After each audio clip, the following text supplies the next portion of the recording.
Hey guys, back with another Echoing Thoughts podcast here, episode number 114. And this episode, we're going to talk about the updated line counts quickly. Got a few more classes. I think we're just missing now. We're still just missing Cadena and Demon Avengers. So if anyone knows any Cadenas or Demon Avengers, if you want to see the list, it's out in my Discord as well.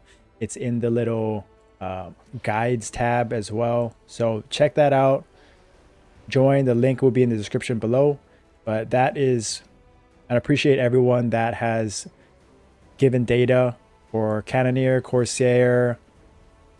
I think Kaiser and Xenon were kind of some of the few. So shout out to Dr. Skyler, Nova Kaizen, Kamka Ineko for submitting that data. And it's shaping up nicely. So check that out. It's in the Discord. Check out the link below. And then I'm also working on something, a little bit of a tiers list. I know people have been talking about it, but wanted to see an updated post rebalance. And I wanted to go a little bit more in depth, just do a ranking that is kind of, it actually has a little bit of a numbers to it, scaling and rankings to it. So based on, I'm kind of looking at right now based off of damage. So I'm using the line counts a little bit from that data, but I'm also including play style, support skills, kind of which includes mobility, which includes iframes and defensive skills, grading based off of what kind of support skills they have also, and sort of doing a little scale. It's in the early works, but excited to kind of dive deeper into that, learn more about the classes, what their toolkits, what they have available to them, and how they can support, how they kind of dish out their DPS as well as survive, and what things they offer in their own unique ways. Because I think a lot of classes I'm learning about have a lot more sneaky good skills that most people don't really know about unless you sort of main them. So that is just a little something I'm working on. And then I'm going to talk about mythic powders. I'm going to talk about how to get those, how to get your CP up. One of the things that I'm really interested in right now, because mythic powders are an insane game changer, and going from mythic to legendary really helps out build out your armies and build out your build up your resources as well. So I'm gonna talk a little bit about that and how I got some of my alts to 1.5 mil, 1.25 mil CP, and then I'm gonna finish with Vhilla, specifically about the aggro. I've been leading on my paladin on a normal Vhilla team, and I think there's a lot of things that I've learned over my time doing normal Vhilla as well as hard Vhilla. This is my first time being aggro, but still it was I've been doing Vhilla for a while, so I kind of have a pretty good idea of how to manage the boss and get it to face in certain situations. So I'm going to dive into that, hopefully give you guys tips, because like you guys know, in any boss, it is one of the most important things. It makes everyone else's life so much easier when you can have a good aggro that can position the boss away from the team and face away from the team in order for them to just maximize their DPS. So that is the episode here. Thank you guys again. Please like, subscribe, comment, join the Discord, and let's get into it. All right, so I'm first going to talk about mythic powders, okay? And so if you don't know, in this last patch, they introduced mythic powders here once you have a CP up above 1.25 mil. And I'm gonna be honest, that it's a lot, right? It's a lot, but I was able to sort of get into that range on some of my alts. And so I'm gonna break down how I got just my gear and some things that I've learned that have helped me get over the hump, right? So first off, you can see my CP up here is 1.145. And there was a previous remaster of combat power where it's they kind of changed it, and what affected it, it was like, kind of a huge nerf. But for the most part, you can see combat power right here, and this is the stats of this alt. Okay, so this is the gear, right? So right off the bat, kind of obviously the biggest player is having a good weapon. So if you can kind of see here how much that affects it, that's literally almost 1 mil CP right there, just from this Non-Necro weapon.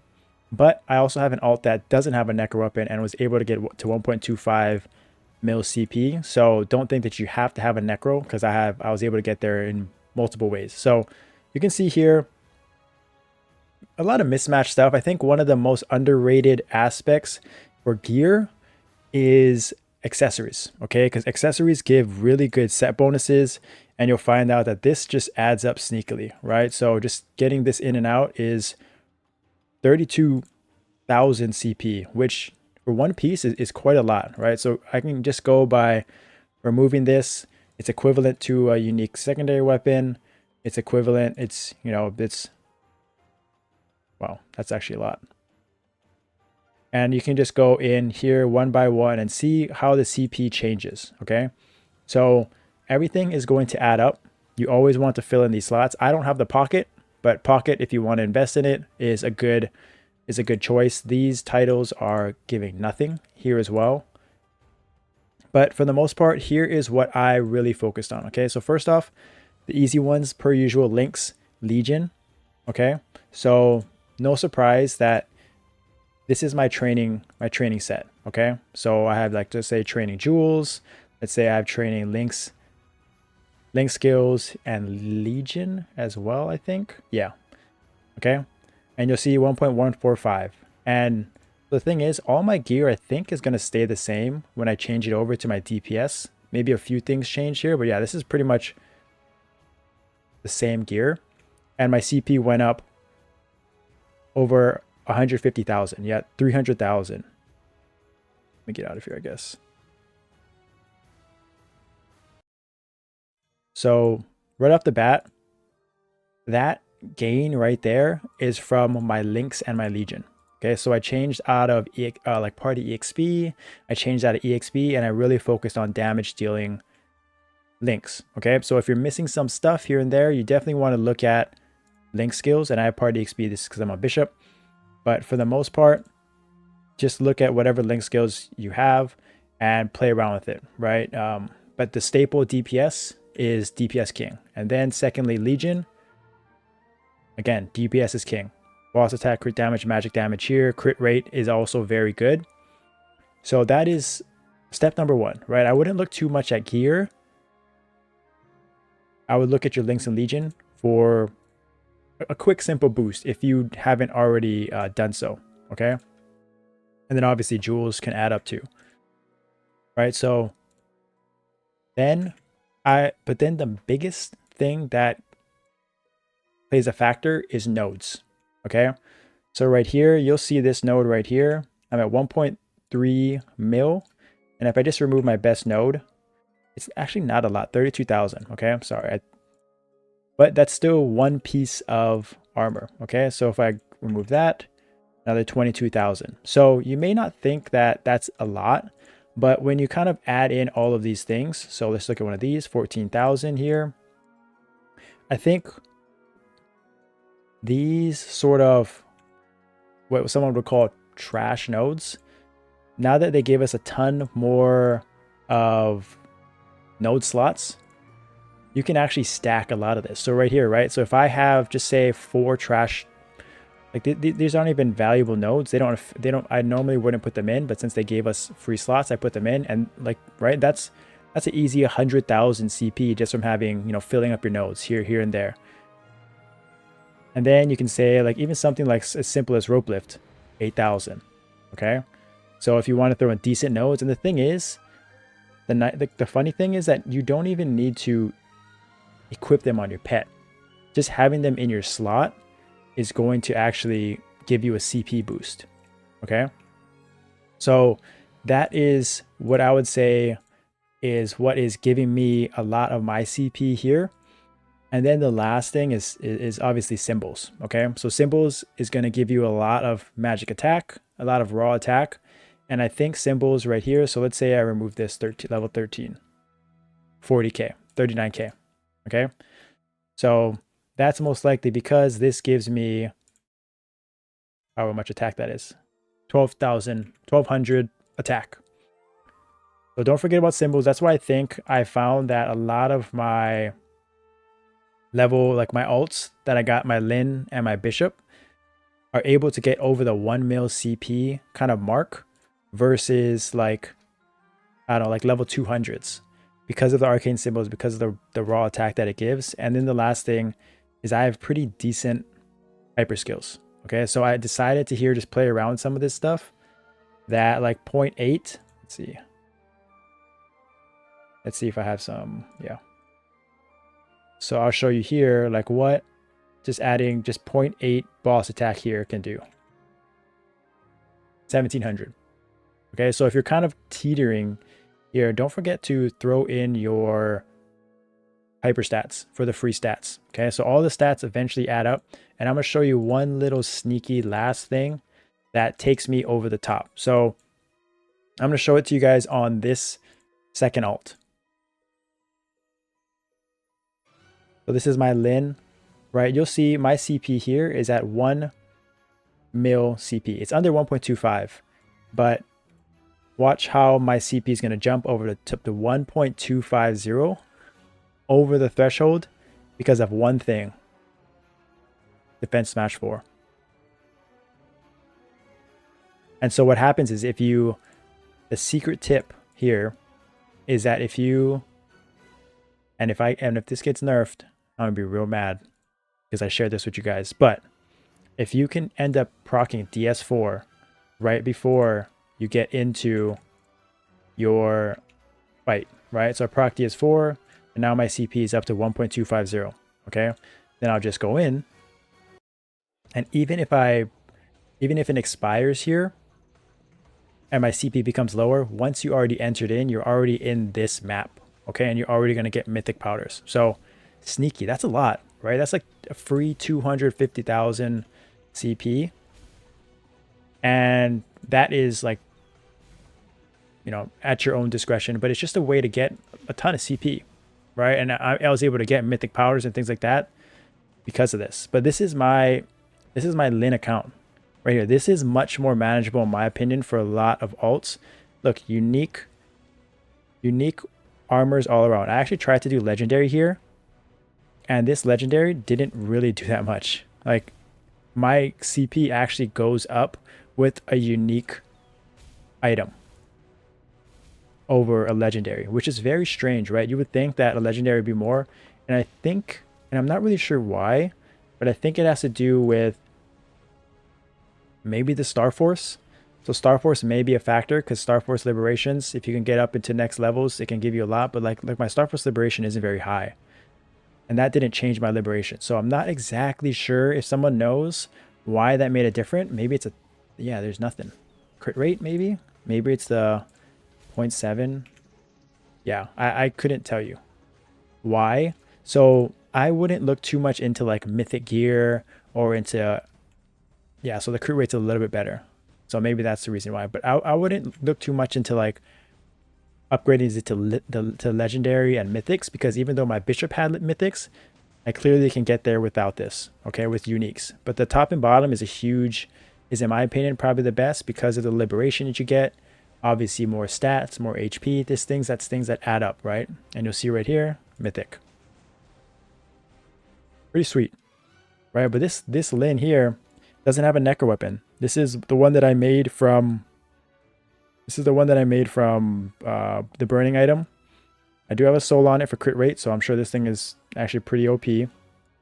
But again, having the good weapon, if you can invest in it, is massive. And then my accessories, slowly but surely, this one actually does have a will book. I wonder if I can get there without the will book.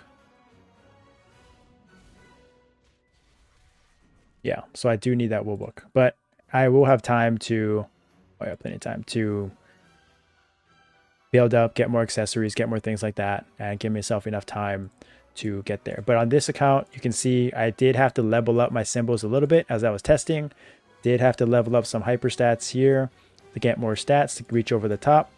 And that's how I'm able to get 1.25 mil. And here's my nodes. So my nodes here are pretty good as well. But you see, I filled it up a lot. So this one I actually have decent nodes. So 7,000 here, 7,500 here. Again, I don't even have pet. So like I mentioned before, just putting it on your slot is 7600. And I think it's probably because of the base PA, I assume, or maybe it's just the way that they have it calculated for just having more nodes in there.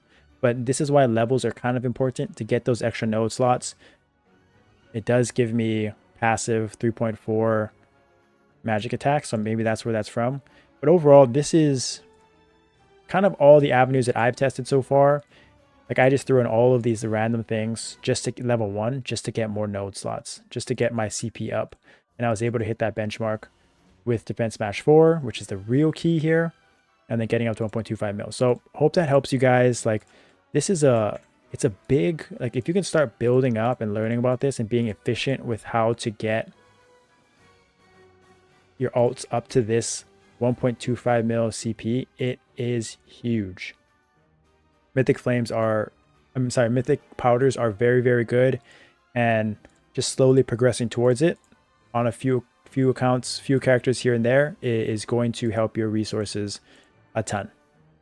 All right, so the last thing I want to talk about here was Vhilla Aggro. So I've been getting a lot of questions about getting a Vhilla guide going. I can do that eventually, but I want to share just a little bit about aggro, okay? Because this is the most complicated and the most challenging part for a lot of people.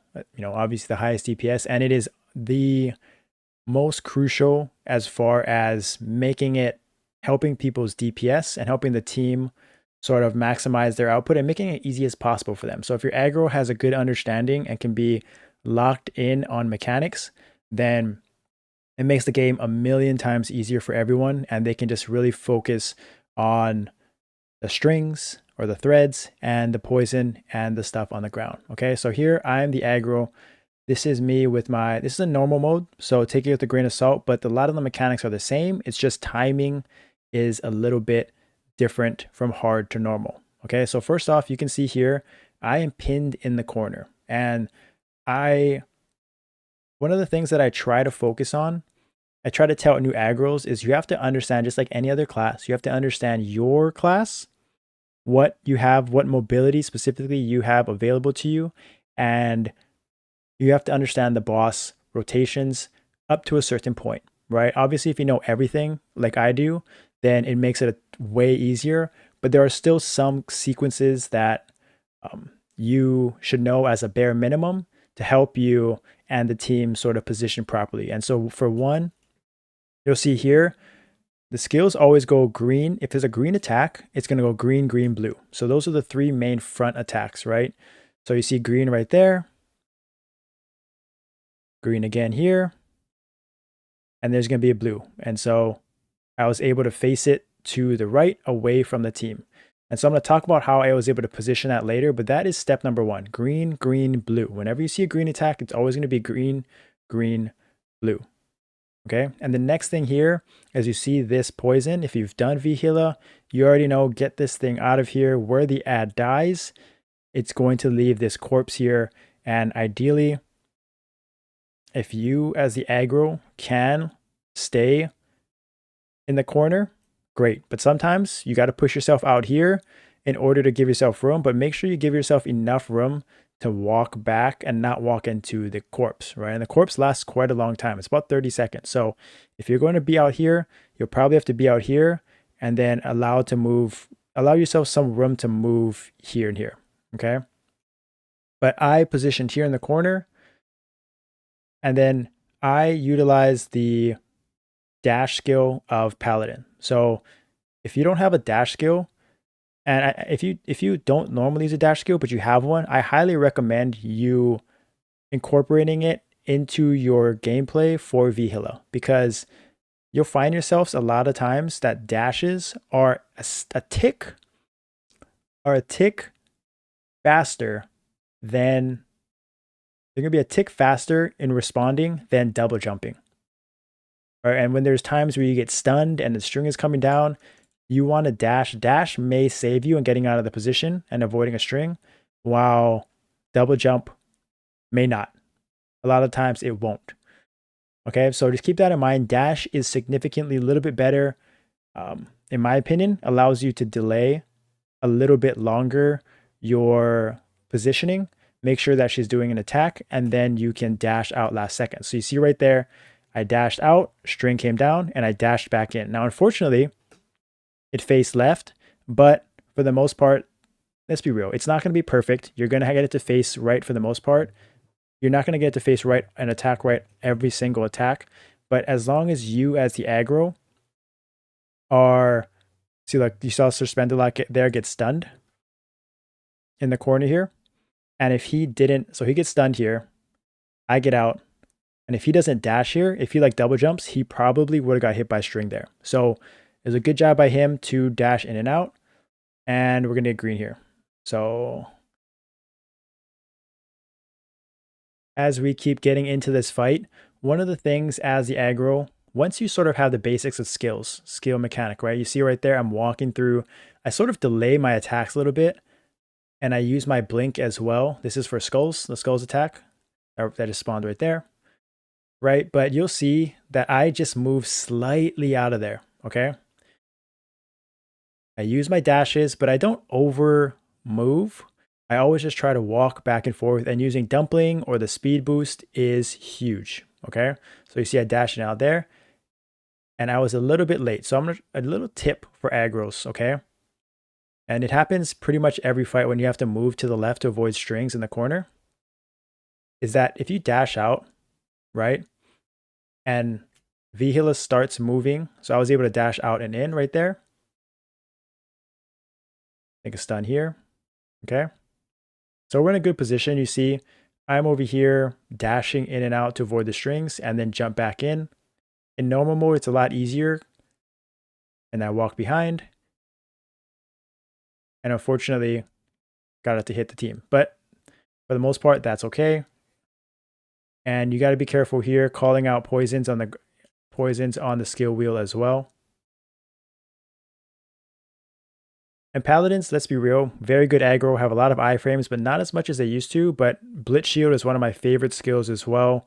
10 seconds of basically not taking any damage, which is huge for poison and stuff. But you see, for the most part, I am just trying to dodge as much as possible. And so here is a little bit of a tip. So he's facing left, right? Or she's facing left, sorry. I use Blitz Shield there. It's going to happen. And I tried to face it left here. So green attack, once it teleports, if you don't know, teleports, a green attack is going to come after phase 2 and after phase 2. So then if you know that's coming, you can face the team, face the boss left. So the green attack is towards the rest of the team and you're safe, right? Because a lot of the times if the green attack faces right here, everyone has to jump into this corner and a thread could come down and sort of grief the team. So just be aware of that little mechanic, but that is kind of higher level in my opinion, something that is not baseline. It's just, it's just nice to have. So there's skulls again. I was late there. Thank for callouts. I'm an iframe here, and then purple's coming up. So here, again, purple is the one where you want to face it right, and then everyone can just stand kind of in their position to be safe. Unfortunately, there was a corpse on the ground there. That's why people died, but it is kind of, again, you can't always solve everything. You can't always save everybody. It's not always perfect in a sense.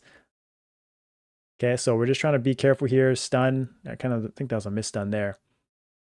And then blue getting out of range and then blink back. Always use your blinks if you can. That was an unfortunate. That's a weirdly timed attack. So now you can see about 5 minutes in, right? I'm low health, 4,000. And this is just from overtime tick damage, overtime getting attacked. It's going to happen, right? If you can get to 5 minutes, right, your HP is low, I feel like that's a win for you because you still have Heaven's Door, right? Heaven's Door at 17 seconds. So if you are, the next kind of layer of it is using your team's Hourglass and your Heaven's Door to your advantage, right? So I'm aware of it, but I'm not too worried about it yet. But you see here, I just procced it right there just to be safe and back to full health, right? So that is a nice way, even though I died, right? Didn't take any skulls, back to full health, and now I'm in a really good spot.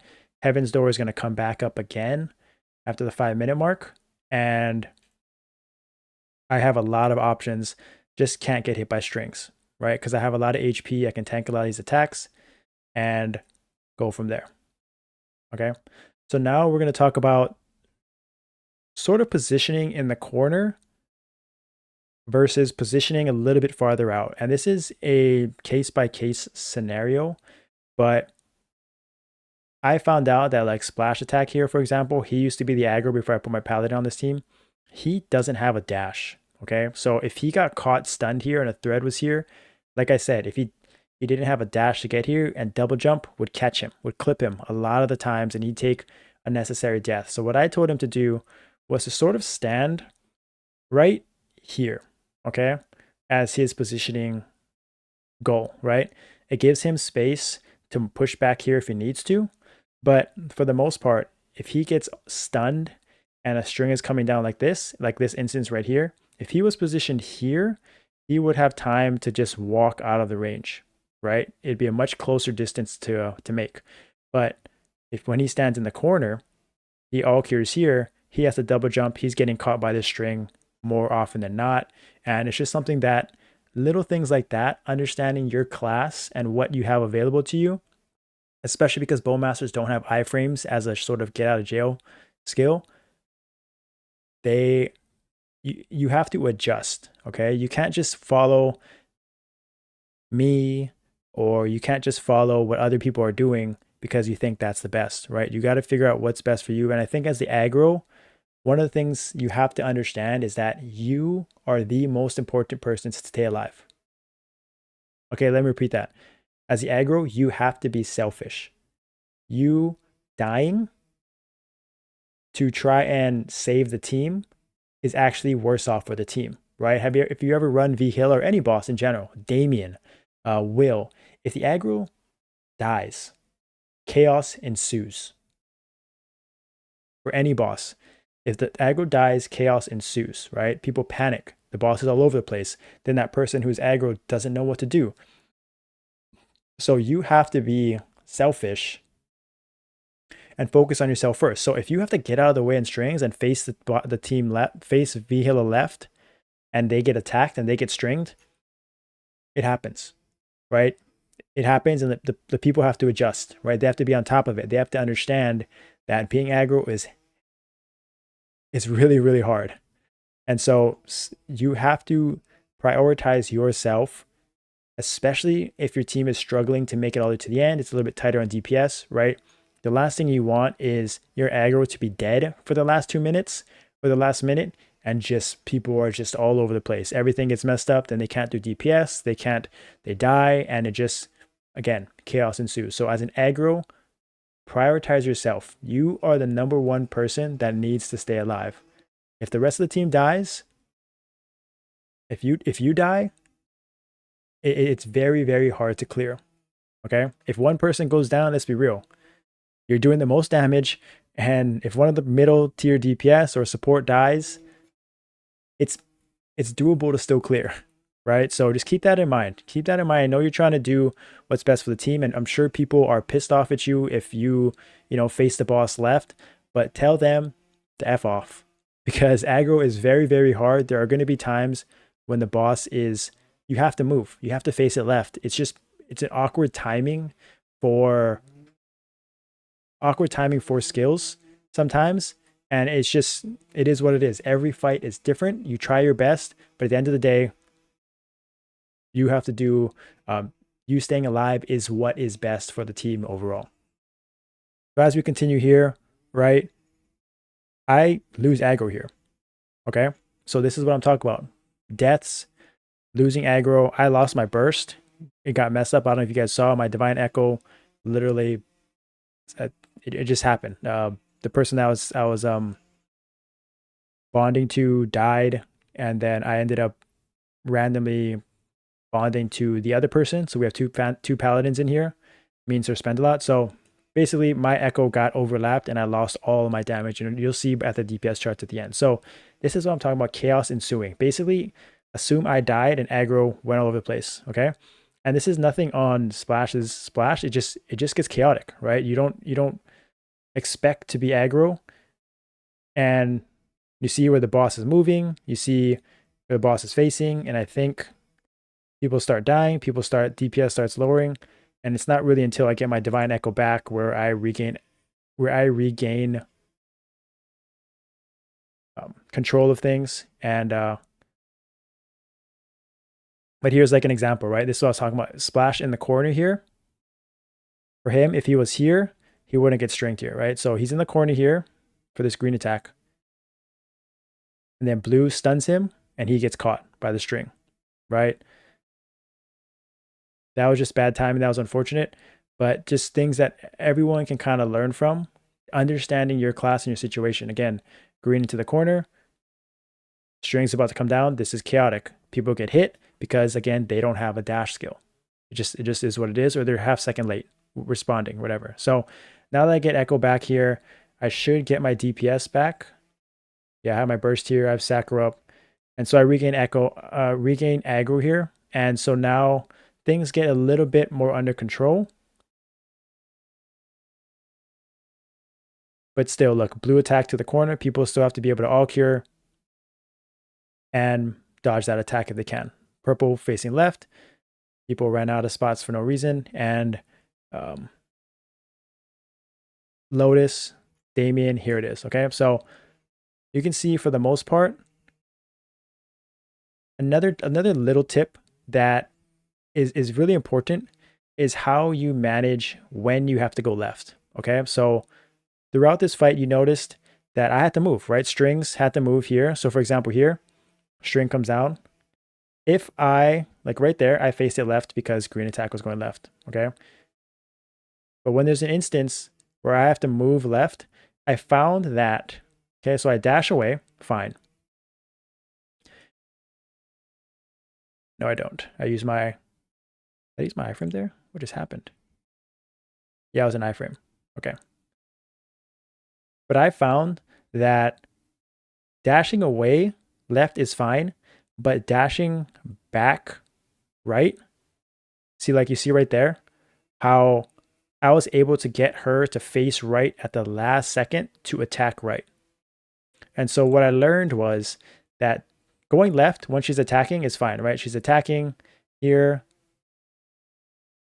I dash out here. And then before she comes back to me, okay, so she's here. If I double jump right, she sees me in her hitbox kind of when I'm to the right of her, if that makes sense, which is why she faced right before she did this attack. Okay.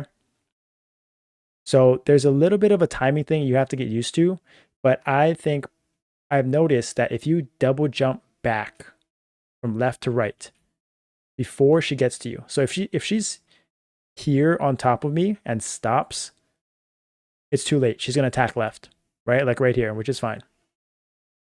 But if she doesn't get to me yet, so I'm going to have to dodge here. I was able to dash back there just in time because I think she was in between skills.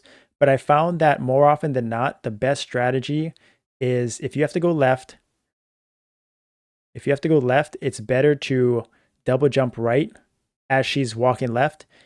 And there's a higher chance of her facing right to attack away from the team. Green attack, blue attack, whatever it is. Versus if I were to dash out and dash back in, more often than not, she will end up facing left to do that next attack as I dash left, if that makes sense. Right, so play around with that. Just take note of it, okay? If you can get into the habit of getting out and as she's walking back left to double jump back in versus dash, you'll find that more often than not, if you time it right and she's still walking left as you jump, she will face right before she does her attack. Okay, but this was a good clear. Team did really well. Got a little chaotic at the end. We tried to stun Damien and we kept missing. We had a lot of stuns and we just griefed it. But overall, DPS was pretty good. And you'll see here why I was so sad about my Divine Echo being down. Because look at my charts. Right here, I missed out on legit 1 trillion damage. I was so sad. So my DPS probably would have been around the mid 1.15 trill DPM. This would have jumped up a ton, but I literally missed my burst window here because I think right here.